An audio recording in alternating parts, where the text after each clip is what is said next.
په نن وخت کې چې دا کم د عذاب د دروازې پرانستی شوي دي نو د دې وجه څه ده؟ د دې وجه زما او د دې ټول انسانیت د ناکاره عملونه دي. حضور پاک صلی الله علیه و آله وسلم په خپله باندې فرمایي اذا اتخذ الفیء دولا، کله چې د حکومت نه خلق مالونه روباسي او د قوم په ځای باندې په خپلو جیبونو کې استعمالول شروع کړي.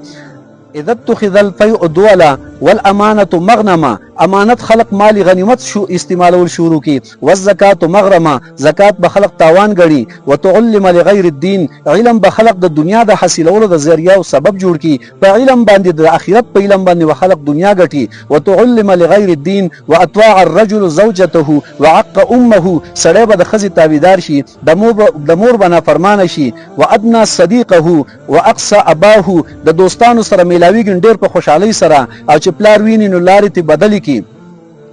واکرم الرجل مخافة شره، د یو انسان د بدماش د یو بدتمیزه انسان به خلق عزت کوي چې د د شر نه منګه بچ شو. کان رئیس القوم ارذلهم، چې په قوم کې کله یو ارذل انسان دی، ارذل چې د ټول نه ګټ یا انسان رذیل انسان دی، هغه به د قومونو مشرۍ ته روزي، هغه به د قومونو مشرۍ ته او واکدارۍ طرف ته روزي. اذا کله چې وساد القبیله فاسقهم، د قبیلې مشر به همیشه فاسق جوړیږي.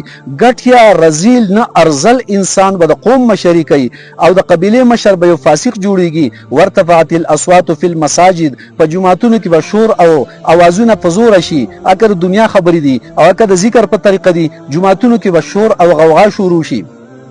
وارتفعت الاصوات في المساجد وظهرت القينات والمعازف، فهر ځای کې به ګانو والا سندر ویونکي دا به معزز شي، دا به مشهور شي، هر سړی په دغه ګانو والو ورپسې شي. وارتفعت الاصوات في المساجد وظهرت القينات والمعازف ولبس الحرير وشوربت الخمور، نارینه به د ریخمو کپړې استعمالول شروع کی، شراب سکل به شروع کی. ولعن آخر هذه الامه اولهم، د دې امت چې کوم رستنی خلق دي هغه به مخکینو خلقو ته بد رد ویل شروع کی. نبی صلی الله علیه وسلم فرمایي کله چې دا 15 خبرې په امت کې پوره شوي، په نن وخت کې پکې یو څه خبره د سینشت چې هغه پاتې. اذا اتخذ الفیء دولا والامانه مغنمه والزکات معرمه وتعلم لغير الدين واطاع الرجل زوجته وعق امه وادنى صديقه واقصى اباه وكان رئيس القوم ارذلهم وساد القبيله فاسقهم واكرم الرجل مخافه شره وارتفعت الاصوات في المساجد وظهرت القينات والمعازف ولبس الحرير وشربت الخمور ولعن آخر هذه الامه اولهم، چې کله دا 15 خبرې شروع شوې د الله رسول فرمایي فليرتقبوا عند ذلك ريحا حمراء،